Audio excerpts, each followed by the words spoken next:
इसनों कबीर अपने ढंग नाल कहंदे ने, काहू में मोती मुक्ताहल काहू ब्याद लगाई, कुमारे एक जो माटी गूंदी बहुबिद बानी लाई, काहू में मोती मुक्ताहल काहू ब्याद लगाई। उस कुमार ने तरह तरह के जुड़े भांडे बनाए ने, किसी ने घर दे उसे भांडे दे अंदर मोतियां नू रखे हुआ है, हीरियां नू छुपा के रखे है उस बने हुए भांडे दे, पर कोई ओही भांडा अग दे उत्ते चढ़िया होया तपिया पिया। हे प्रभु, ये जीवां दे भांडे जो तू साजे ने, देखदे आ किसी दे अंदर ते ज्ञान दा हीरा चमकदा पिया, किसी दे अंदर भगती दे मोती पए हुए ने, किसी दे अंदर दैवी गुणा दे रतन पए ने, पन्ने पए ने, मूंगे जवाहरात पए ने, पर कोई दुखां दे चुल्हे ते ही सड़दे पए ने और तप रहे ने दिन रात। प्रभु, भांडे ते तू ही बनाए ने, साजना ते तेरी है, पर एक कमाल दी साजना है, किसी विच हीरे ते मोती ते कोई चुल्हे ते जो है चढ़े होया है। साहिब श्री गुरु नानक देव जी महाराज कहंदे ने, मैं इस ढंग नाल देखदा पिया, आपे भांडे साजियन आपे पूर्ण दे, आप ही इन्हां भांडियां दी साजना करदा है, आप ही इन्हां नूं पाया तकमील तक लै जांदा है। पर एक नी दुध समाई है, एक चुल्हे रहन चले गए, एक ना दे ते सांभ के दुध रख दिता जांदा है, पर एक अग्नि ते चढ़े हुए ने, पट्ठी ते पए ने, अग ते ही पए ने। अगर मनुख भांडे दी तरह है तो वाकई इस दे अंदर दैवी गुणा दा दुध भी पिया होवेगा, और ये भांडे दी तरह है तो फिर चुल्हे भी चढ़िया होवेगा, किधरे ना किधरे चुल्हे ते चढ़िया पिया होवेगा। देखते हैं बहुते भांडे ते चुल्हे ते ही चढ़े हुए ने, कोई किसे दुख दे च, कोई किसे दुख दे च, कोई किसे विपता च, कोई किसे विपता च। अक्सर ऐसा होता है कि मनुख अपनी अकल ज्यादा समझदा है, दूजे दा धन ज्यादा समझदा है, अपना दुख छोटा भी वड्डा मनदा है ते दूजे दा निक्का जिहा सुख भी बहुत वड्डा मन लैंदा है। ये मनुख दे देखण दे अपने जो है पैमाने ने। बाबा फरीद कहंदे ने, आम बंदियां दा ते कहना एक पासे, मैनू भी ये भुलेखा लग गया सी कि मैं दुखी हां, जगत सुखी है, मेरे नालों सारा जगत सुखी है और दुखी हां तो केवल मैं। पर जद मेरी ये सोचनी सी, उदों मैं खड्ड दे च खड़ा सी, दुनिया मैनू महल माड़ियां ते बैठी हुई दिखाई देंदी सी। सहजे सहजे मैं भी चढ़ना शुरू किया, ते जद पहाड़ी दी शिखर ते पहुंचया, पहाड़ दी चोटी ते मैं पहुंचया, तो मैं की देखया, दुखां दी अग ते घर घर दे च पई बलदी है। बाबे फरीद दा यह श्लोक बड़ा कीमती श्लोक है। आप कहते ना, फरीदा मैं जानिया दुख मुझको, दुख सवाया जग, उच्चे चढ़ के देखया तां घर घर एहा अग। घर घर दे च मैनू भांडे चुल्हे ते चढ़े हुए दिखाई देंदे पए ने, घर घर दे च अग बलदी हुई दिखाई दे रही है, पर उच्चे चढ़ के देखया, बिना ऊंचाई ते चढ़िया ये असलियत दिखाई नहीं देगी। ते ऊंचाई है ज्ञान दी, ऊंचाई है सूझ समझ दी। जद कोई मनुख सूझ समझ दी उच्ची टीसी ते पहुंचदा है, सारा जगत उसनू दुख दी लपेट दे दिखाई देंदा है। गुरु नानक देव जी महाराज ने ते ये फैसला कुन गल कर देती है कि बाली रोवे नाए भतार, नानक दुखिया सब संसार। गुरु नानक देव जी महाराज दे ये दो वाक जगत प्रसिद्ध ने, नानक दुखिया सब संसार। ऐ बंदे, सिर्फ तू ही दुखी नहीं, सारा जगत दुख दे च है। पर चुल्हे ते भी उसने जद कोई भांडे चाड़े ने, कुछ मकसद ते होवेगा, आखिर उसका कुछ ना कुछ ते मुदा होवेगा। एक सूफी दा कहना है, जख्म जब भी कोई ज़हनो दिल पर लगा, जिंदगी की तरफ एक दरीचा खुला, हम भी गोया किसी साज के तार हैं, चोट खाते रहे गुनगुनाते रहे। ਜ਼ਰਬ ਨਾ ਪਹੁੰਚਾਈਏ ਤੰਤੀ ਸਾਜ਼ ਤੇ, ਤਾਂ ਉਸ ਦੇ ਚੋਂ ਸੰਗੀਤ ਨਹੀਂ ਨਿਕਲਦਾ, ਗੀਤ ਨਹੀਂ ਨਿਕਲਦਾ। ਅਗਰ ਮਨੁੱਖ ਨੂੰ ਇੱਕ ਸਿਤਾਰ ਮੰਨ ਲਈਏ, ਅਗਰ ਮਨੁੱਖ ਨੂੰ ਇੱਕ ਸਾਜ਼ ਮੰਨ ਲਈਏ, ਤਾਂ ਮੈਂ ਦੇਖਿਆ ਉਹੀ ਸਾਜ਼ ਚੰਗੇ ਵੱਜੇ ਨੇ ਜਿਨ੍ਹਾਂ ਦੀ ਤਾਰਾਂ ਤੇ ਕੋਈ ਜ਼ਰਬ ਪਹੁੰਚੀ ਹੈ, ਜਿਨ੍ਹਾਂ ਦੀ ਤਾਰਾਂ ਤੇ ਕੋਈ ਚੋਟ ਪਹੁੰਚੀ ਹੈ। ਜਿਨ੍ਹਾਂ ਦੀ ਤਾਰਾਂ ਤੇ ਕੋਈ ਚੋਟ ਨਹੀਂ ਪਹੁੰਚੀ, ਉਹਨਾਂ ਦੇ ਸੰਗੀਤ ਤੇ ਅੱਜ ਤੱਕ ਨਹੀਂ ਨਿਕਲ ਸਕਿਆ। ਉਹ ਸਾਜ਼ ਐਵੇਂ ਪਏ ਨੇ। ਦੁਨੀਆ ਭਰ ਦੇ ਦਾਰਸ਼ਨਿਕ ਭਗਤ ਸੰਤ ਜਨ 99% ਉਹੀ ਨੇ ਜੋ ਦੁੱਖਾਂ ਦੀ ਖਾਣ ਦੇ ਚੋਂ ਨਿਕਲੇ ਨੇ, ਜੋ ਗਮ ਦੇ ਡੂੰਘੀਆਂ ਧਾਰਾਵਾਂ ਦੇ ਚੋਂ ਮੋਤੀਆਂ ਦੀ ਤਰ੍ਹਾਂ ਜੋ ਹੈ ਨਿਕਲੇ ਨੇ। ਜਾਪਦਾ ਹੈ ਇਹ ਵੀ ਇੱਕ ਪ੍ਰਭੂ ਦੀ ਲੋੜ ਸੀ। ਜੈਸੇ ਜ਼ਰਬ ਪਹੁੰਚਾਏ ਬਿਨਾ ਸਾਜ਼ ਦੇ ਚੋਂ ਸੰਗੀਤ ਨਹੀਂ ਨਿਕਲਦਾ, ਡੂੰਗੀ ਧਾਰ ਵਿੱਚ ਡੁਬਕੀ ਲਾਏ ਬਿਨਾ ਮੋਤੀਆਂ ਦੀ ਪ੍ਰਾਪਤੀ ਨਹੀਂ, ਇਸੇ ਤਰੀਕੇ ਨਾਲ ਦੁੱਖ ਨੂੰ ਗਹਿਰੇ ਤਲ ਵਿੱਚ ਸਮਝੇ ਬਿਨਾ ਸੁਖ ਦਾ ਅਨੁਭਵ ਮਾਣਨਾ ਵੀ ਬੜਾ ਔਖਾ ਹੈ। ਇਹੀ ਕਾਰਨ ਹੈ ਕਿ ਵਿਪਰੀਤ ਹਾਲਤ ਪਰਿਪੂਰਨ ਪਰਮਾਤਮਾ ਨੇ ਬਣਾਈ ਹੈ। ਇਸ ਵਾਸਤੇ ਸੁਖ ਦਾ ਬਹੁਤ ਵੱਡਾ ਬੋਧ ਉਹਨਾਂ ਨੂੰ ਹੀ ਪ੍ਰਾਪਤ ਹੋਇਆ ਹੈ, ਉਹਨਾਂ ਨੂੰ ਹੀ ਮਿਲਿਆ ਹੈ ਜਿਨ੍ਹਾਂ ਕੋਲ ਦੁੱਖ ਦਾ ਬਹੁਤ ਵੱਡਾ ਬੋਧ ਸੀ। ਇਸ ਵਾਸਤੇ ਦੁੱਖ ਨੂੰ ਕਿਧਰੇ ਪਰਮਾਤਮਾ ਦੀ ਕਰੋਪੀ ਨਾ ਮੰਨ ਲਈਏ। ਕੇਤਿਆਂ ਦੁੱਖ ਭੂਖ ਸਦਮਾਰ ਇਹ ਭੇਦਾਤ ਤੇਰੀ ਦਾਤਾਰ। तो महाराज कहते एक नी दुध समाईए एक चुल्ले रहन चले। एक ना देश ते दुध पे है, जमदियां ही राजकुमार, जमदियां ही ठाठ पाठ, जमदियां ही शानो शौकत, पर एक चुल्ले ते पए ने, अग ते जो है पए ने। पर इस दे च कदी बगौर मुताला करिए, जिंदगी दे च कोई चुनौती ना होवे, कोई संघर्ष ना होवे ते मनुख अगे नहीं वधदा, अगाह नहीं वध सकदा। ते सब तो वड्डा संघर्ष है दुख। इस दुख नूं ही महात्मा बुद्ध ने समझिया ते सिद्धार्थ महात्मा बन गया। इस दुख तो हिरदा पीड़ित होया, चाहे दुख किसे होर दा सी, अपना नहीं सी। किसे बुढ़े नूं वेखिया, किसी दी लाश वेखी है, मुरझाया होया फुल वेखिया, रोंदे होए कोई मनुख देख लेने। दुख ते दूजियां दा सी, लेकिन अपने हिरदे च थां दिते अपना हिरदा रो उठिया, तड़प उठिया। सिद्धार्थ जद रोया, उहदे रोण दे हंझुआं दे च सिद्धार्थ बह गया, महात्मा बुद्ध प्रगट हो गया। दुख ने ही सिद्धार्थ नूं महात्मा बुद्ध बना दिता। तो सिद्धार्थ जैसे ते कई राजकुमार ने, कौन पुछदा है, इतिहास दे च भी नामो निशान मिट गए ने। पर जब तक सूरज चंद तारे रहणगे, महात्मा बुद्ध नूं मिटाना बहुत औखा है।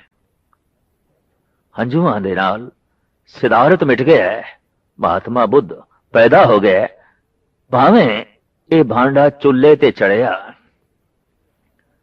पर चुल्ले ते चढ़ के अमर हो गया, पक गया, पुख्ता हो गया। अग्नि ने उसनूं पक्का कर दिता, होर मजबूत कर दिता। जिस भांडे च साग सब्जी बनाई जाती है, पुराना जमाना मिट्टी दे भांडे, और जो जितना ज्यादा अग ते चढ़िया होया भांडा होंदा सी, वो उतना ही ज्यादा मजबूत हो जाता सी, उतना ही ज्यादा जो है पक जाता सी, और बिल्कुल धातु की तरह मजबूत हो जाता सी। तो उन्हां मनुखां दे अंदर बहुत वड्डी पकियाई देखण नूं मिलदी है, जिन्हां ने बहुत गहरे दुख महसूस कीते होण। लाजमी नहीं कि दुख उन्हां दी झोली च होण, ऐसा भी हो सकता है दुख किसे दा है, महसूस आप कीता है। पीड़ा किसे दी है, पर महसूस आप कीती है। ते जब महसूस आप कीती है, तो आप ते चुल्ले ते बैठ गया, आप ते जो है तड़पे है। तो महाराज कहते हैं एक नी दुध समाईए एक चुल्ले रहन चढ़े, एक निहाली पै सवन एक उपर रहन खड़े। कमाल दी गल है महाराज, मैं देखना एक ते सोने बिस्तर ते सुते पए ने, एक उन्हां दी रखवाली करन लई चौकीदार बाहर खड़े ने। सारी रात जाग के, कोई सारी रात किसी नूं सुला रहा है, कोई सारी रात आराम दी ते सुरक्षित नींद सौ सके, कोई सारी रात बेराम होके जागे है, कोई सारी रात बेआरामी नाल पहरा देंदा रहा है, इस वास्ते कि सारी रात कोई आराम नाल सौ सके। महाराज कहते मैं हैरान हाँ, कईयां दा आराम कईयां दी बेआरामी ते खड़ा है। इस वास्ते जो आराम दे च है वो किधरे बहुत अपने आप ਨੂੰ ਵੱਡਾ ना समझ लवे। ਉਹਦੀ सुरक्षा ते उसका बहुत ਵੱਡਾ आराम किसी ਦੀ बेआरामी ते खड़िया है। एक मोरी दी इट है, थल्ले दी इट है, एक उपर दी इट है, छत दी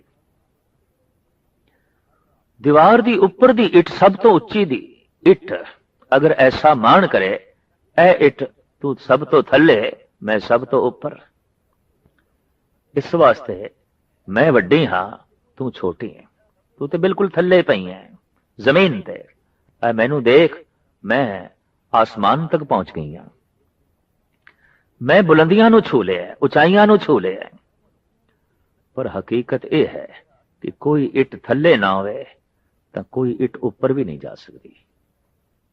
कईयां दा बहुत उच्चा उठना महज इस वास्ते है कि कुछ थल्ले ने। कोई इट्टा थल्ले रहन नू अगर राजी नहीं तो कतई कोई इट्टा उपर रह ही नहीं सकते। ये प्रभु की एक लीला कि इट्टा कुछ थल्ले भी चाहिए ने, ताई इट्टा कुछ उपर रह सकती। कुछ एक दो मनुख बेआराम दे भी चाहिए ने, ताई एक दो आराम कर सकणगे। इस तरह की लीला, इस तरह का खेल। महाराज कहते मैं खेल देख के हैरान हाँ कि एक आराम नाल सौ रहे ने ते एक सारी रात बेआरामी नाल खड़े होके उन्हां दे पैरा पै देंदे ने। एक निहाली पै सवन, एक उपर रहन खड़े, तिना सवारे नानका जिनको नदर करे। जिन्हां ते अपनी बख्शिश करदा है उन्हां नूं अध्यात्मक गुणां नाल शिंगार देंदा है, संवार देंदा है। सब तो वड्डा शिंगार है अध्यात्मक गुण। अध्यात्मक जेवर, रब्बी गुणां दे जेवर जिसने पहन लेने, उस तो वड्डी सुंदरता जगत विच कोई होर है नहीं। वो सब तो वड्डा सवरिया होया मनुख है। दूजा श्लोक दूजे पातशाह गुरु अंगद देव जी महाराज दा, आपे साजे करे आप जाई भी रखे आप। साजना वो आप करदा है, रक्षा वो आप करदा है, जाई भी रखे आप। अपनी जाई हुई, अपनी बनाई हुई यदि हिफाजत भी वो आप करदा है। पहाड़ ने, वृक्ष ने, सागर है, ग्रह नक्षत्र ने, ये उसने ही थम के रखे हुए हैं।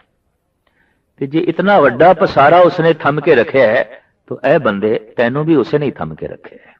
जरा सोच।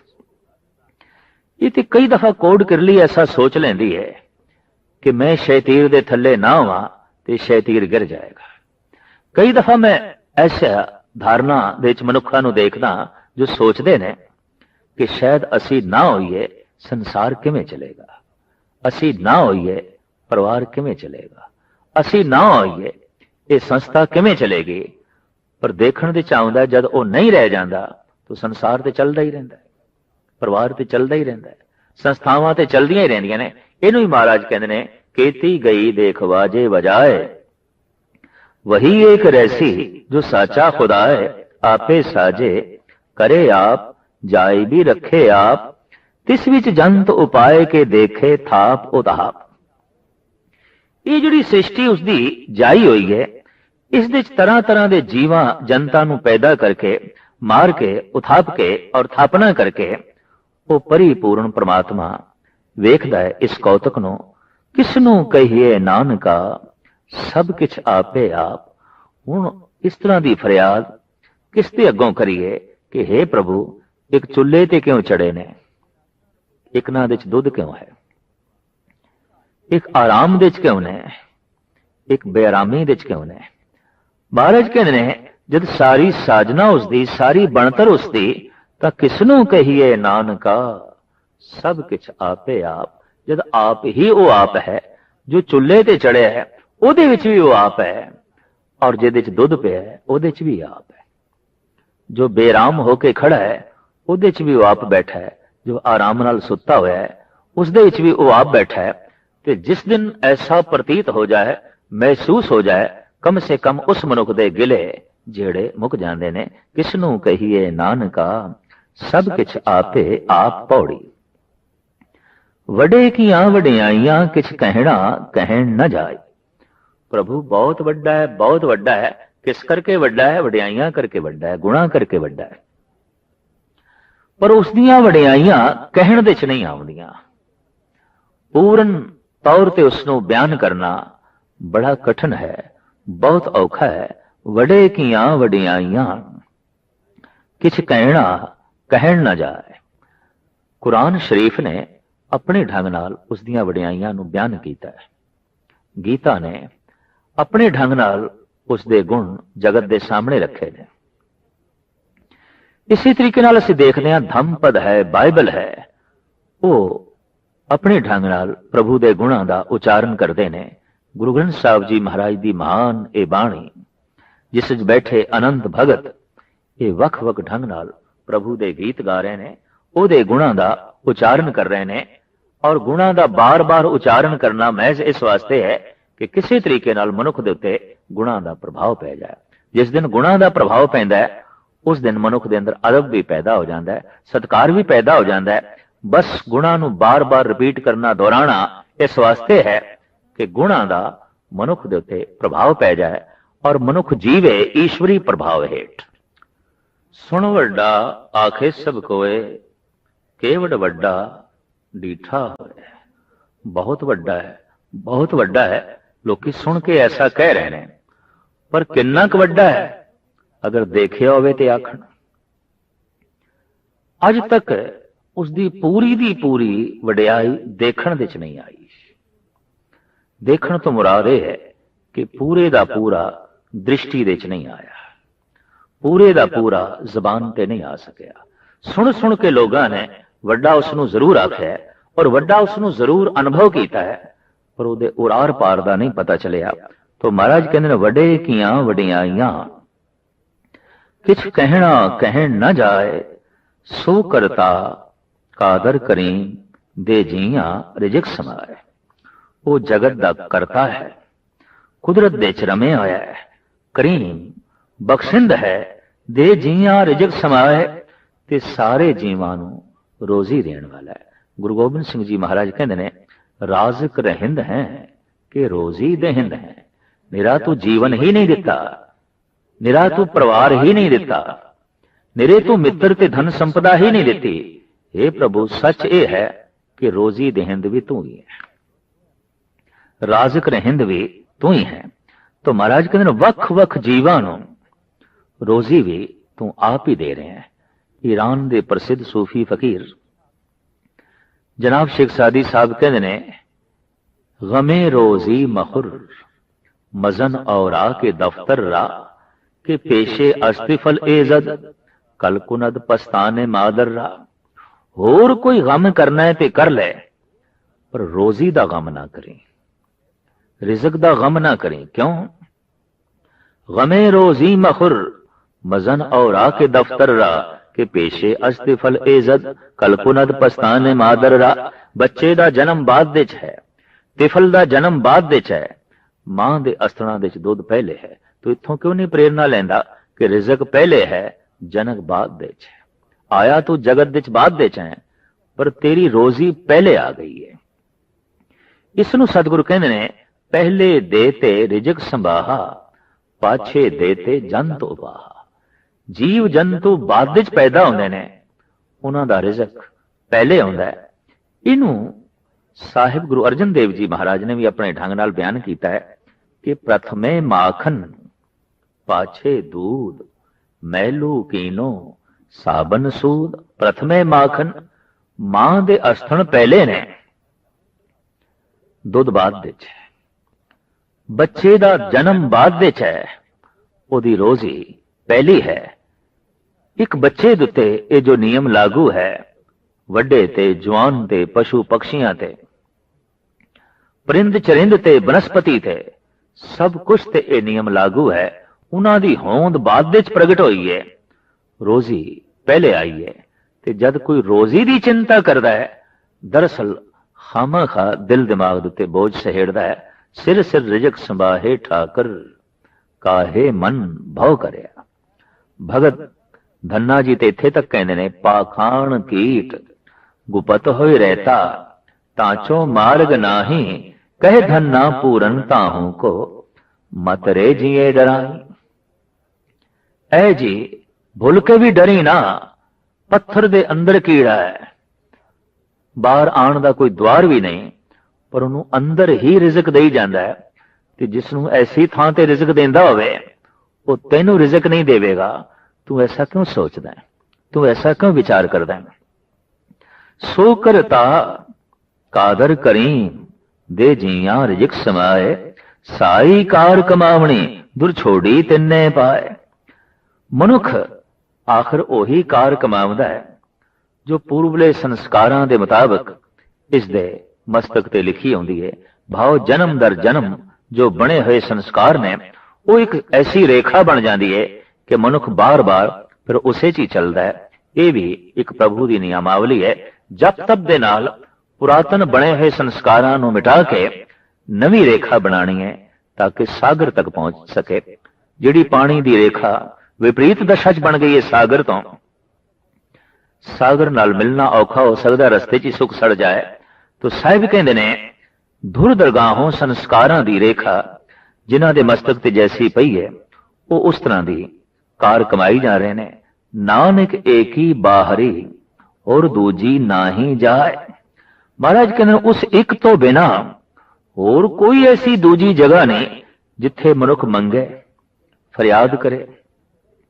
उस एक तो बिना ऐसी होर कोई दूजी जगह ही नहीं जिहदे अगों वडियाइयां दा उचारण होवे। ऐसा ना कोई होर कादर है, ना कोई उस वर्गा होर कोई करीम है ते रहीम है, ना ही कोई उस वर्गा होर इतना कोई वड्डा है। नानक एक ही बाहरी और दूजी ना ही जाए, सो करे जे तिसे रजाए। जगत दे विच परिपूर्ण परमात्मा वही कुछ कर रहा है जो उसकी रजा है, जो उसकी मर्जी है, जो उसका भाणा है।